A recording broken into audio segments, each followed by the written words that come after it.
Hello everybody, and welcome to Home Ec Lab. I'm Mrs. Plum, and today we're going to make something fresh and zesty and perfect for sharing with friends. Blender salsa. We're going to learn how to make the salsa, but also why you should make your own, a little bit about the history and agriculture involved in growing tomatoes. So put on your aprons and let's get cooking. The first ingredient and the star of our show is tomatoes. Now, fresh tomatoes, or tomatoes, were grown, have been grown for thousands of years. The ancient Aztecs grew them and ate them. They were part of their diet. And when Spanish explorers returned from South America, they brought tomatoes with them to Europe. But for over 200 years, people would not eat tomatoes because they thought they were poisonous. But eventually, tomatoes made their way into the cuisine of European cultures, pasta sauces, curry, and what we're going to be making today, salsas from South America. So let's take a look at the tomatoes we're going to be using. On the label here it says, field to can in 5 hours, steam peeled, grown in California. And California is the world's leading producer of tomatoes. California grows about 1/3 of the tomatoes worldwide. A lot of them are used in applications where they're canned or processed. Not the fresh ones are not shipped worldwide, but a lot of the tomatoes are processed and then they're good for shipping and using. And the fact that it says field to field, so I said that backwards, field to can in 5 hours. So think of how fresh that the tomatoes are that are actually in this can, preserved for future use. So the first thing we need to do, it says lightly drain. So these cans had a little pull tab. I just pulled that off and used the lid to help me drain off some of the liquid. You wouldn't want to use all the liquid that's in there because that would make your salsa very runny. So now it's just a good chunky bit in there. Why would you want to make your own salsa? You may be wondering. You know, you can buy, just like these canned tomatoes, you can buy plenty of different varieties of salsa in the store. Well, it's going to be fresher. There'd be no preservatives in here. This is just tomatoes, not even any salt, right? And our other ingredients are just natural ingredients as well. And it makes it customizable for yourself.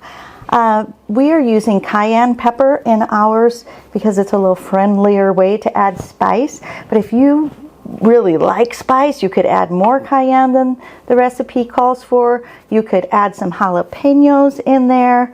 Change it up to your level of spice. If you don't like spice at all, maybe just a tiny bit of cayenne or none at all.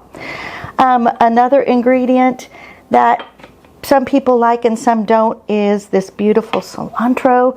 There are actually folks who it tastes like soap to them. So if you're one of those, you don't have to put it in. You can put in maybe some green onions so you get that same kind of texture and color. The red onion. We're using red onion. You might prefer a different type of onion. It's up to you, but this is our basic recipe and you can go from there. So it's customizable and really it's just kind of fun to make your own salsa. And you can be proud of yourself for making it from scratch. All right, so the instructions for this recipe are very straightforward. Place all ingredients in the blender cup and then pulse until the desired consistency. So let's get these ingredients in our blender cup. I'll talk a little bit about a couple of them. But we got our tomatoes in. I love to use fresh lime juice. Unfortunately, I didn't have any fresh limes today, so I'm using a bottle that works also. And then a 1/2 teaspoon of salt. Let me double check. You got your 1/2 teaspoon. Level that off. Boop. 1/8 of a teaspoon of cayenne. So this is not paprika. Paprika looks the same, are very similar, and it is made from peppers also, but those peppers don't have any heat to them at all, whereas cayenne peppers have a little bit of heat. So just be aware of that. This is not what you see maybe sprinkled on your deviled eggs. That's paprika. All right, come on, there we go. 1/8 of a teaspoon of cayenne. Just going to give it a little bit of warmth on the backside of your flavor tasting. All right, and then 1/4 of a cup of cilantro leaves. Really just the leaves. You don't have to, take off all the little tiny stems, but the bigger, thicker stems towards the bottom, you don't want to include those in this.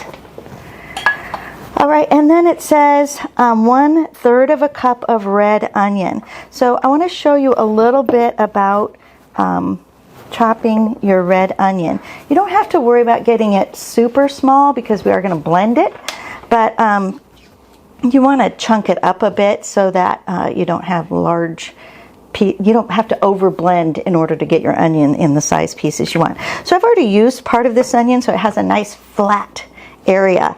If you're cutting something round, the first thing you want to do is make a slice so you have a flat surface so it doesn't rock around while you're cutting. I'm only going to cut off a little piece here for demonstration purposes using our safety knife. All right, so onions have a couple layers on the outside that are kind of dry. So you want to peel those off. And then you can see there's the little rainbow. So the top to the bottom of your onion. If you slice that way, it's going to make your dicing just that much easier. And it just depends on how confident you are with your cutting skills. If you're a beginner, you can lay them down one at a time and just kind of dice across the rainbow. And that's going to give you some nice small pieces, even though you may not have great knife skills yet. Or if you're more advanced, you can use your claw and cut across the several rainbows all at once. Several arches, just depends on you. So I'm not going to use this onion because I already measured out my 1/3 of a cup, but you see how that was prepared.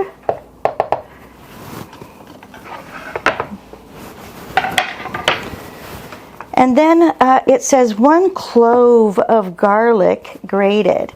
So you might be wondering, what in the world's a clove of garlic? So garlic grows under the ground this way. This part would be green sticking up here. And when it's harvested, just like onions, there's a white papery skin on the outside. But when you take that white papery skin off the outside, there are these little individual sections, almost like the sections of a tangerine or something. They come apart like that, right? And that single thing is a clove of garlic. All right, and you want to remove this papery skin as well. So if you're like me and you like shortcuts sometimes, I bought garlic that's already been peeled. So I'm just going to get one of these beautiful cloves.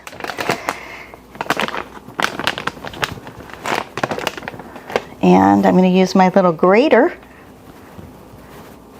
Put it across the top. And I'm going to hold the end where the root was. This can be my little handle.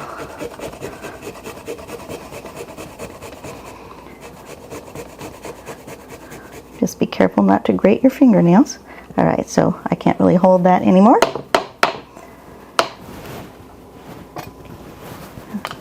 Make sure you scrape off all that garlicky goodness. Okay.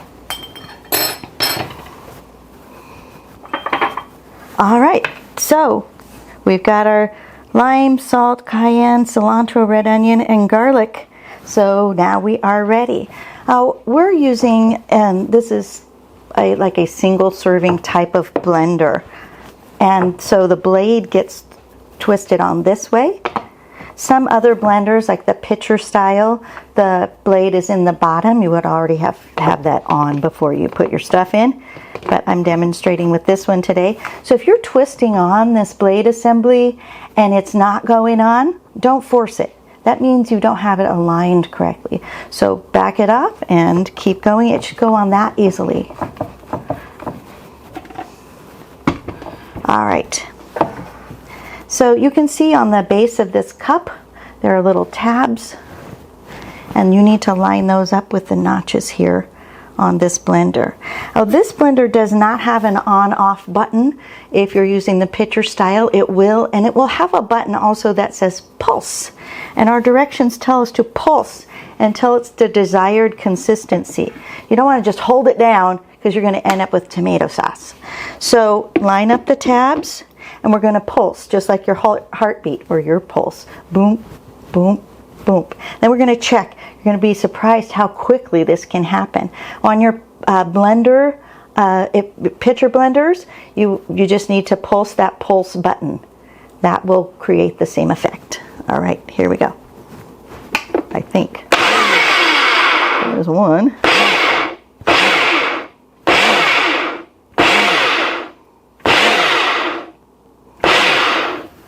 I think that looks pretty good. How many was that? 6? Maybe 7. Boom. All right, let me move my blender out of the way. And pour this out into a dish. When you remove your blade assembly, be sure to just bring it over to the sink and wash it right away, because that way it won't get things dried on it. So I'm going to do that as soon as I finish this demonstration. There is a beautiful bowl of salsa. It smells really good. And salsa is one of those things, if you can make it ahead of time, it's a good thing to do, because it the flavors kind of develop over time and just really taste even better after a day or so. All right, so salsa is really in itself a very nutritious dish. It's got tomatoes, which are loaded with vitamins. It's got things from the allium group, the garlic and the onions, which have a lot of health benefits. The issue with salsa is sometimes we want to, have a little bowl of chips with our salsa. So we're eating way too much of this and not so much of this. So chips are good, but make sure you're loading them up with salsa. But also, you can get creative and use your salsa to top things you might not have thought of. Eggs, chicken, try it on just mix it in with some beans. It's going to be really add a level of flavor to whatever you put it on. You can also jazz up your salsa a little bit you could add in some avocado or maybe some beans. Green onion is delicious in salsa, or if you put salsa on and then sprinkle on some green onions. Same with the cheese. You could mix it in there, or you could put salsa on and then sprinkle a little cheese on top. All right, this is smelling really good. I do want to give it a taste test, and the best way to do that is to use a chip. So let's taste it, because you'd never know. Different tomatoes have a little different flavor, even though they are supposedly fairly identical. So I want to make sure I've got enough lime juice in here and enough salt. And what you're going to notice about salsa too is it's going to hit you with that kind of acidic flavor, and then on the back side you get that lovely garlic and a little bit of heat from the cayenne. I say salsa is one of those foods that are Moorish. You eat it and then you want to keep eating more of it. So this definitely passes the taste test. Really delicious.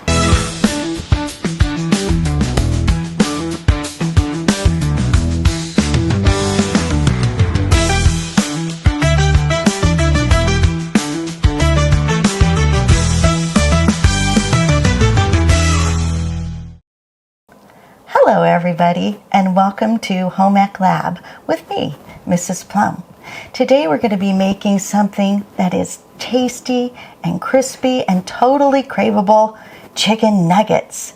These are easy to make, fun to fry. They're going to be so much better than anything you could pull out of your freezer.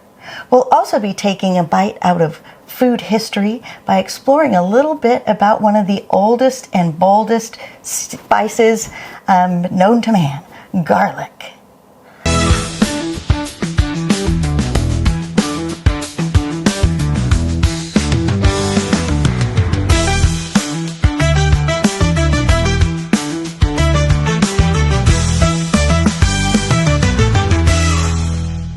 Before we dive into our mixing bowls, though, I have a little nugget of knowledge to share with you, literally. Did you know that chicken nuggets were invented by a food scientist named Robert C. Baker in the 1960s? He was trying to develop a way to make ground chicken hold together while it was frying, and he came up with the idea of the chicken nugget. So you can thank science for your chicken nuggets. Let's go ahead now and take a look at our tools and our ingredients that we're going to need for our lab today. So we're going to need a skillet or a frying pan for frying the nuggets in. We're going to need 2 spoons later for forming the nuggets. We've got some measuring tools, a big mixing bowl, a couple of forks, and for the ingredients, we have our flour, all-purpose flour, salt, garlic powder, pepper, some eggs, some shredded chicken, and a little bit of oil for frying. All right, let's go ahead and get to it. Let me move, give us some room here. Whoop. All right, so here's our large mixing bowl, and the recipe says, in a large bowl, mix flour, salt, garlic powder, and pepper. Here we go. When you're measuring flour, be sure that you don't shake your measuring cup. You want to scoop big. You can even kind of fluff up your flour, and then scoop big and level off. That is a correct measurement of a 1/2 cup of flour. Boop, right in there. Next up, we need a 1/2 teaspoon of salt. My little salt in here, there we go. And we need a 1/2 teaspoon of garlic powder. It's also known as granulated garlic, and it literally is just garlic that is dried and ground up into a powder.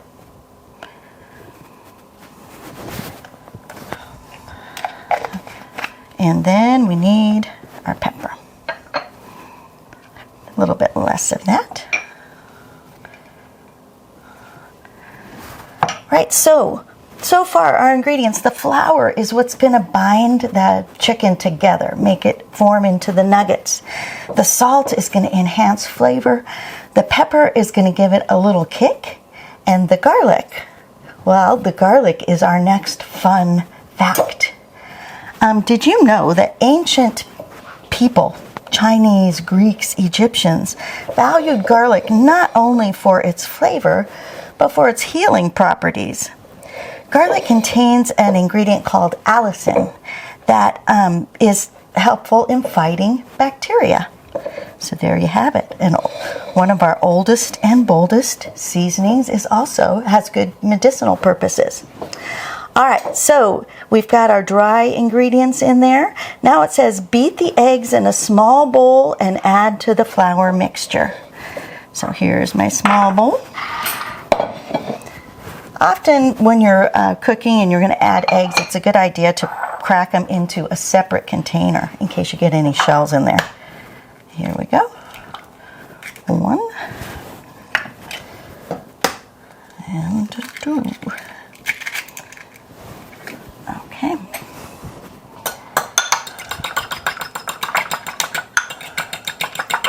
When you're beating eggs, you're not stirring it around. You're kind of going in a circle from the bottom to the top. Ooh, there we go. All right, we're going to add those in.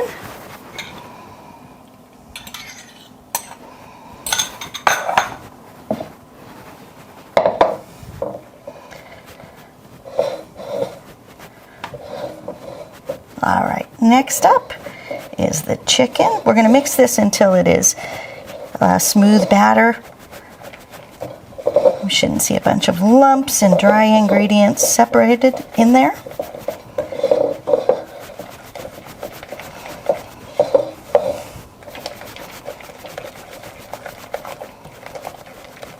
There we go. Ooh, maybe one more little round. Okay, that looks good. All right, so we're going to be adding in 2 cups of shredded chicken. You could use leftover rotisserie chicken. I've seen people use leftover turkey from Thanksgiving and shred it up, just using 2 forks, and you can use that in this recipe as well. Today, though, we're going to be using canned chicken. This is a good quality chicken. It's all white meat, and so we didn't have to prepare anything at all. So dump in those 2 cups of chicken.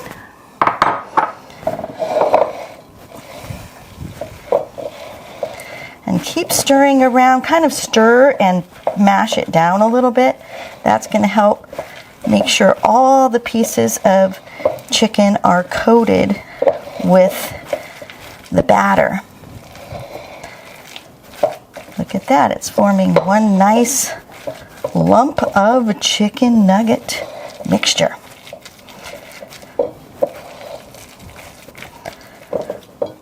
Okay, so give us a little more room here. We're going to set up our station for forming our chicken nuggets. If I was doing this for my family, I would form them all and then just fry them in batches. But for the purposes of this demonstration, I'm going to make about 6 or 7 of them, and we'll start frying them so we can see them right away. All right, so we're going to use the 2-spoon method for making our chicken nuggets. The first spoon, the one in your dominant hand, you're going to scoop. Oh, that was a little bigger than I want. There we go. And then with the back of the other spoon, you're going to push off. And the front of the first spoon, if necessary, can release. Now, these definitely don't need to be, perfect, but you want to get them about the same size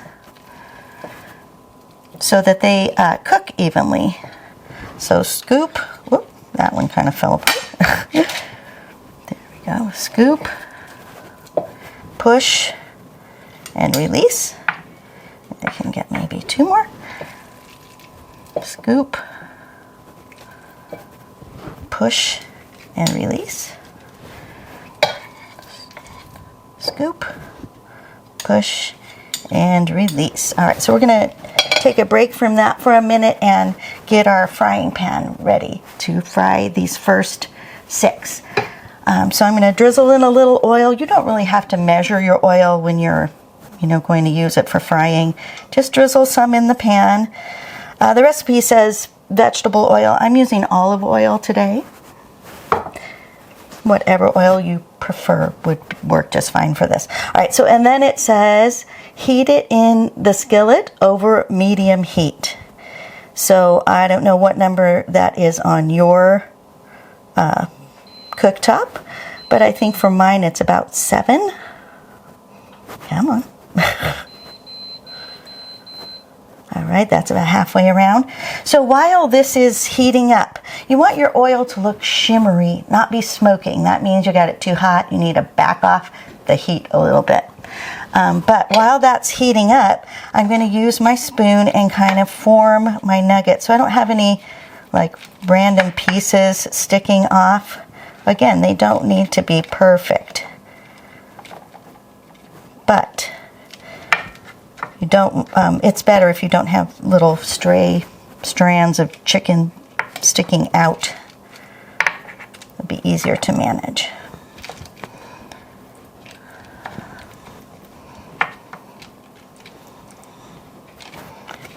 All right.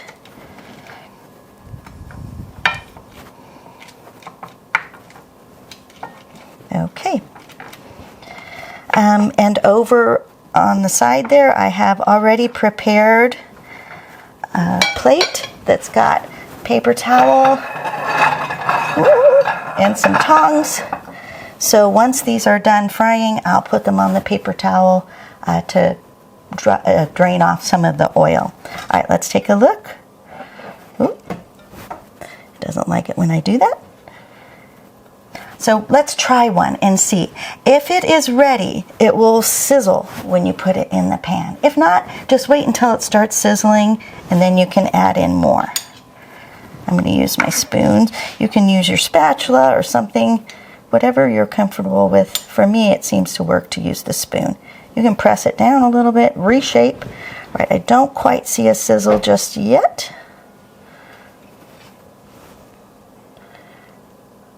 Maybe a little bit on the edge here toward the center. Yep, I see it sizzling over here now.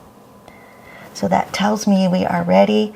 We can add in the rest of our nuggets, and then you're going to leave them 3 to 4 minutes on each side. So we'll put these in. Try not to crowd them. It's better to do several small batches than to try to do one enormous one and everything is squished up together. All right, we got a nice little sizzle going on there. So I'm going to leave these cooking on this first side for about 3 or 4 minutes. I will check them to see if they're golden brown and crispy looking before I flip them over. And then I'll see you in just a few minutes when we're ready to roll. Hello and welcome back to the kitchen. Our chicken nuggets are looking golden brown and crispy on the outside. Can you hear that sizzle? That is music to my ears. Those are looking and sounding and smelling delicious. So I'm going to turn off my burner here. I'll do another batch later, but I wanted to show you how beautiful golden brown the nuggets are. I'm going to remove them over here to a little tray that I put paper towels on, and then we'll give them a little taste test. All right, so what would chicken nuggets be without having something to dip them in? So here I have 4 options for dipping. I've got barbecue sauce, ranch, maybe a little sweet chili, or one of my favorites, honey mustard. And you do not need to buy a special bottle called honey mustard at the grocery store. You can make it yourself because you might be able to deduce it is just mustard with some honey in it. So while my nuggets were frying, I mixed those 2 ingredients together and made myself a little honey mustard. So I'm going to put a little of that over here. And let's give it a, I'm going to break it, ooh, so you can see what it looks like inside. Ooh, it's pretty hot. All right.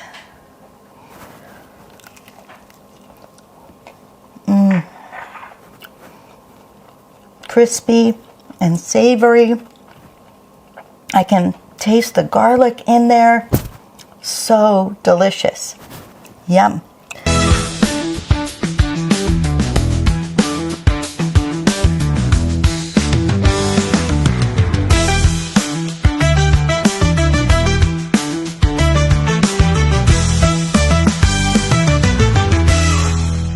Hello everybody, and welcome to Home Ec Lab with me, Mrs. Plumb. Today we're going to be baking a dessert that is simple and summery and perfect for any 4th of July celebration or barbecue you might be invited to. This recipe is a favorite in my kitchen because it is easy to make and really, really delicious and impressive.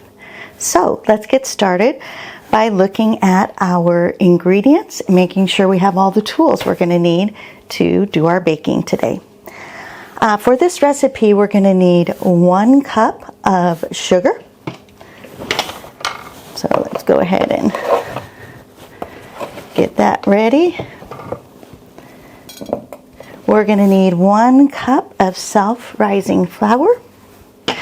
I love self-rising flour. It already has the leavening in it, so it cuts down on measuring of other ingredients. Let's level off, get a nice accurate measurement. All right, and then 1 cup of whole milk, which I've already measured out here. 1 stick of butter. So you might have noticed we got a lot of ones going on. 1 cup, 1 cup, 1 cup. And then it's 1 stick of butter, which is actually ½ a cup. Some recipes, some versions of this recipe call for salted, some unsalted. It's up to you which you use. I personally prefer to use salted butter in sweet desserts because it kind of balances out the sweetness. So I went ahead and I melted that butter, but save your wrapper because that wrapper is going to come in handy in just a minute. All right, and then we need a ½ teaspoon of vanilla. I'm going to measure that when we put it in. And then 2 cups of berries.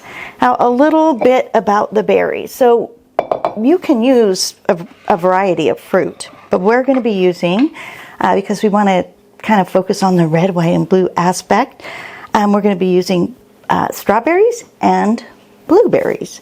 So, when you get your berries home, be sure to wash them.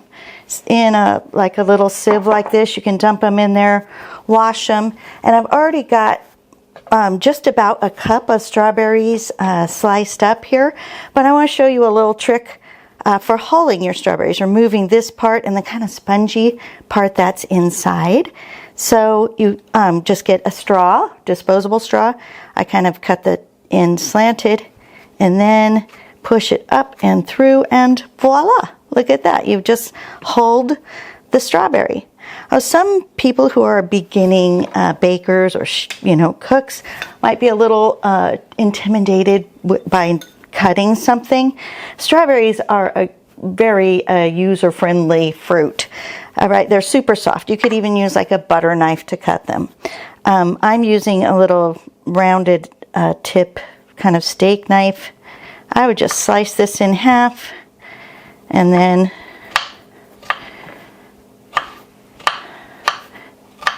pop that in. And there is our 1 cup of strawberries. So the blueberries, again, don't forget to wash those berries. And I've got a cup measured out here. With blueberries, really very little processing. All you need to do is make sure that you don't have any moldy ones or ones with stems attached. And just fill that on up there after you wash them. All right, so I'm going to pop that in that bowl. All right, so next, let me move these back out of the way. Next, it says sugar for sprinkling, and some recipes have specific amounts of sugar. I kind of like to just use my spoon and sprinkle until it looks like there's a good coating on top of the berries. I want that berry flavor to really shine. So, we've got all of our ingredients. We are going to need a bowl for mixing, so I've got my favorite mixing bowl here and a couple things for stirring. And then you can see we're going to need a buttered casserole dish for baking. So the recipe says I found various sizes, 8.5 or 9 by 9 square is what most recipes call for. But I want to make mine in one of these white casserole dishes. So I'm going to look on the bottom here, and it tells me that this container holds 2 quarts. So I want to use one of mine. They're both kind of,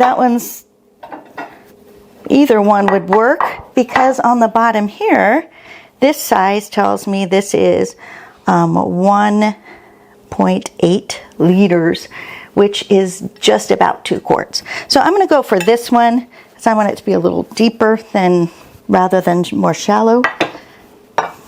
So don't be concerned if you don't have an 8x8 or a 9x9. You just want to have something that's going to hold that volume and be about the right depth.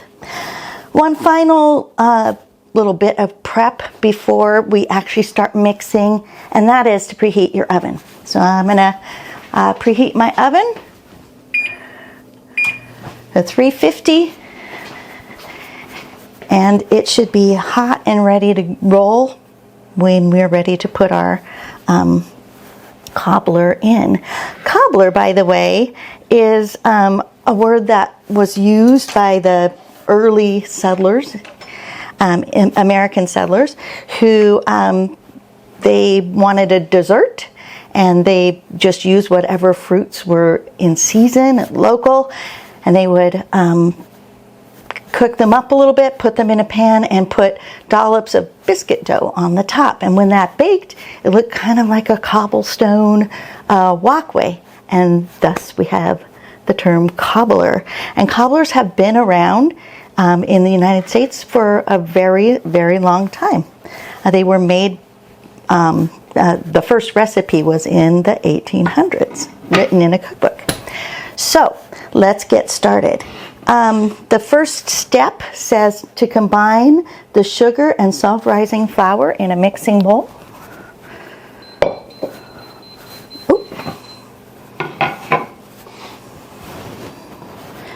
So 1 cup of sugar, in you go. 1 cup of flour. And we'll just stir those. A lot of recipes that are baked goods have 2 separate bowls, one for the wet and one for the dry, and then they put them together. But for this one, we're just doing everything all in one. And then mix in 1 cup of whole milk. So there you go, 1 cup. Pour that right in. And the 1 stick of melted butter.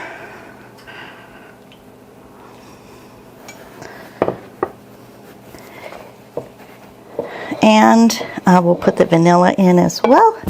Not all of the recipes, versions of this cobbler have vanilla, but I love vanilla. I think it's going to make that cakey part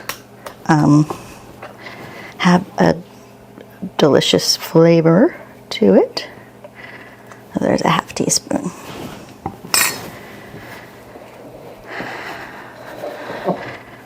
Okay.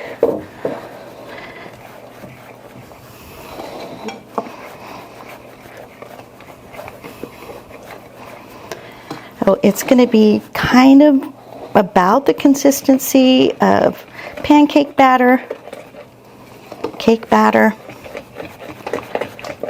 Ooh, it smells so good. Already, the butter and the vanilla.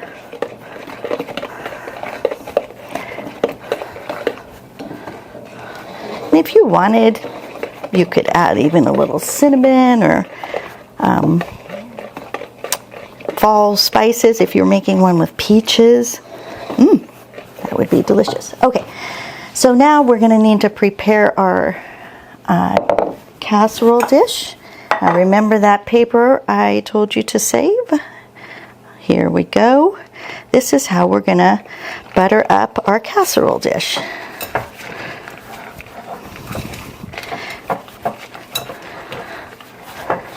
If you don't happen to have your butter wrapper, you can, of course, use a little cooking spray, or you could use a little butter on a paper towel. All right. Prepared. And now pour into the buttered dish.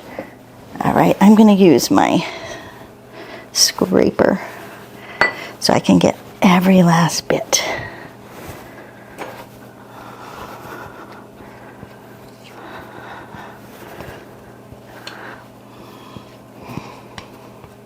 Oh man, beautiful. Okay, now come the berries. Top with 2 cups of berries. So I think think I'm gonna, I'll do the strawberries first because they're a little bit bigger. I could do some kind of design, but I think I'm just gonna apply them randomly. Try to, oh, it's gonna look like a lot of berries, but never fear. When it's baking, the batter will puff up and will engulf the berries, and it will be beautiful. All right. Oop, one escaped. Okay. Oh, as I said, here in a minute, I'm going to sprinkle on some sugar. And really, that is also kind of a matter of personal taste. Many recipes had, you know, half of a cup or something, which seems like an awful lot to me. There's already a cup of sugar in here. I'm going to do maybe one more. Ooh. Okay, so the directions say for 50 to 55 minutes. So you always want to go with the lower amount of time. When I put this in, I'm going to set the timer for 50 minutes, and then I'll check it. And if it is done all the way through, then I'll take it out if it's golden brown and beautiful. If not, we'll give it a few more minutes. It does depend on kind of the depth of your container as well. So let's make sure our oven is preheated. Alrighty, and in we go.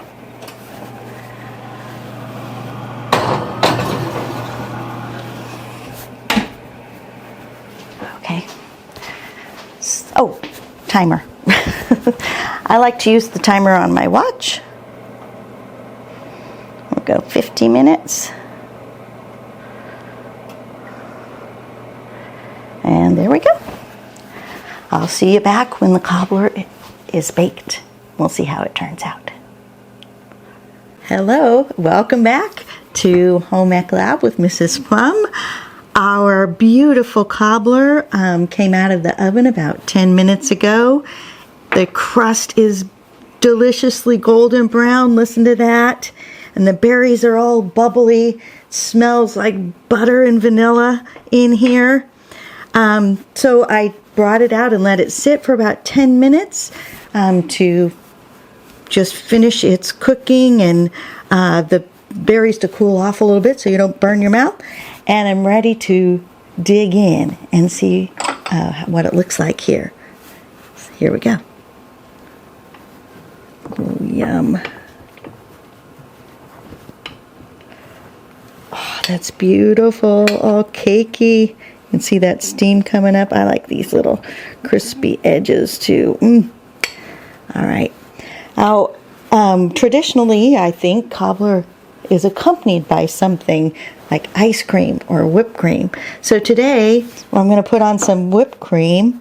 It's also going to give us the white color for our red, white, and blue.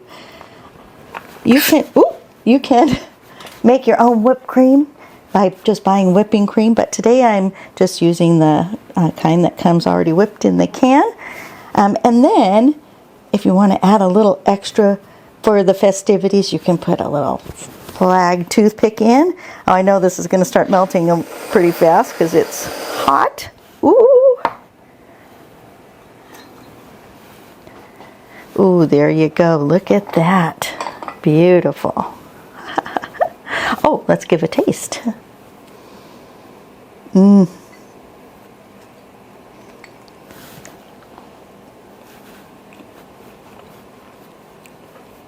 Delicious, not too overly sweet. A lot of the natural berryness in there and butter. Whether you make this for yourself at home or you take it to a gathering, I'm sure you and everybody is going to really love it. So there you have it, our berry cobbler. So to wrap up today, you learned how to make delicious homemade blender salsa. You also learned a little bit of history about the delicious tomato and a little bit about the production of tomatoes and canned tomato products. So, and you also got a great recipe to add to your repertoire. You've learned about a little bit about food history, garlic's powerful flavor, and the joy of cooking things on your own from scratch. I hope you're proud of your chicken nuggets and the things you've been learning in the kitchen. That's all for today. See you in the lab next time. And remember, stay curious and keep cooking.